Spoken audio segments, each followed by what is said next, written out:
Big spoilers for Elbath ahead, but as we move into this second flashback for Brook, I really do want to know when he ate the revive fruit exactly and where he found it, because the only evidence we have of him having it is when he's an actual pirate. So when he's a Roombar pirate in his 30s, roughly. So I do want to know when he actually ate it, because the revive fruit, at least to me, is one of three super important devil fruits that really do turn the series of One Piece into something else when it comes to devil fruit.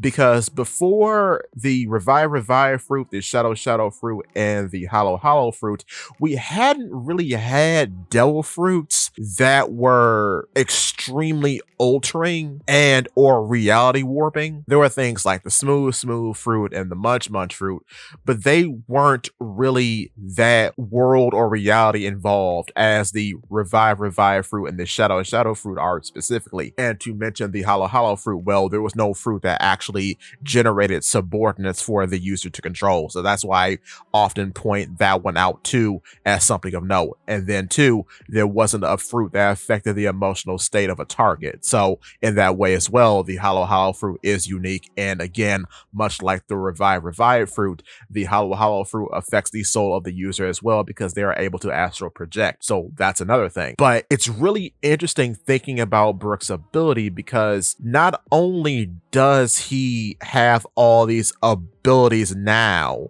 as a skeleton, but it makes you think, how much has it affected him exactly? Because a very interesting thing pointed out at the start of this flashback is that his music was not very well liked. And we don't know if he's eaten the revive fruit at this point, but if he hasn't, an interesting development that could be noted is that maybe after he ate the revive fruit, he developed a better ear for music, or he gained the ability to affect others on a personal level with his music. So either he got better at it, or it affected people more deeply once he ate the fruit, because that's an ongoing theme after we've known him for so many years, that he can always affect people with his music, even as early as the pre-time skip, because he was able to put the flying fish riders to sleep during a battle.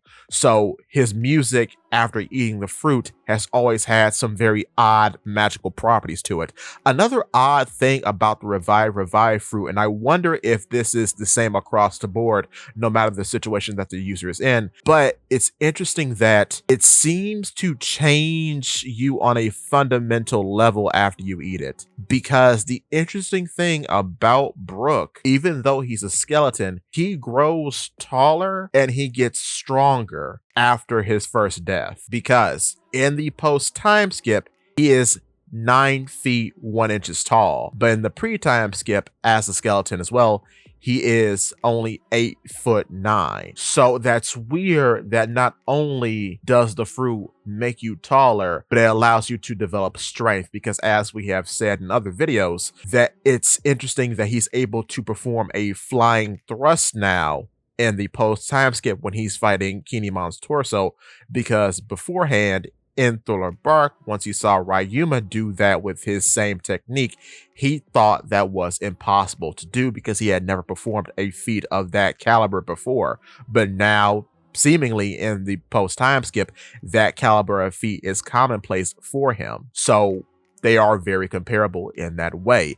So it really does make you wonder, how much is there really to the revive fruit, because there seems to be a lot of things going on other than simply bringing someone back to life. And also, this is the only fruit that we know of that is connected to the afterlife in any significant way, because he is able to, one, come back to life as a spirit, but then two, it seems like he is connected to the underworld still, which seems to be the source of his cryokinesis in the post-time skip. So we'll see in the future how that develops, but I do really want to know how much he knew about the revive fruit after he ate it, and I would like to know when he ate it. But with that being said, if you're liking the content so far, click the like button, and if you want to see more from me, click the subscribe button, followed by that bell so you never miss a video. In addition to, if you could, hit the hype button, because it really does help. With that being said, Give me your thoughts and tell your friends about Polypede Works.